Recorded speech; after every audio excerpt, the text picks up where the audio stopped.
when you look at like Islamic extremist groups, say like ISIS or Al Qaeda or something like that, are they like, is that sort of action condoned in the Quran, or are they like an extremist group that doesn't? What's the sort of relation there? Because almost all Muslims in the world don't do that kind of stuff. So it's like, is it condoned when you only have like these small extremist groups doing it, or are they like? Because everyone has extremist groups, but yeah, of course.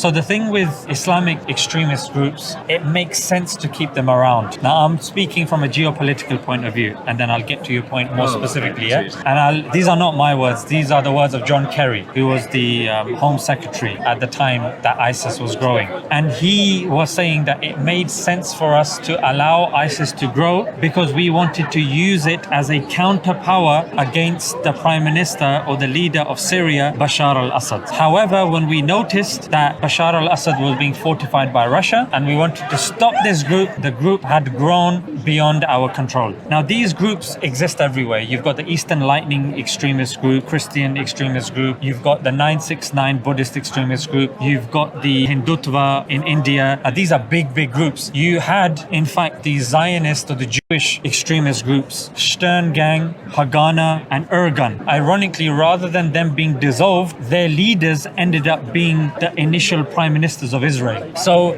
how extremism is used varies from culture to culture and place to place. The reason why it's helpful in the Middle East is because it's being used as a counterweight, because it's the primary oil-bearing principality and it's needed to literally fuel the earth. And if you look at the early documentations in the Foreign Office, in the UK documents, 1920 and 1960, by Lord Crewe and others, they said it's within our national interest to keep the oil-bearing principalities like Kuwait and Egypt, etc., divided. Well, you only have to look for the US, especially as far as South America, to see that. So now the thing comes, when it comes to ISIS, there were certain camps, if you look into it, there's certain documentaries that have been done that, if you want to look at it further, Camp Buka, Camp Nama, in which there were prime conditions. They were American, in which they had brought together extremists. And you had, because when Saddam was deposed, remember you had all of these people that had nowhere to go. They were imprisoned, and in prison they met with these extremists and they came up with their own group. And this group, according to John Kerry, was allowed to grow and was allowed to be used as a pawn.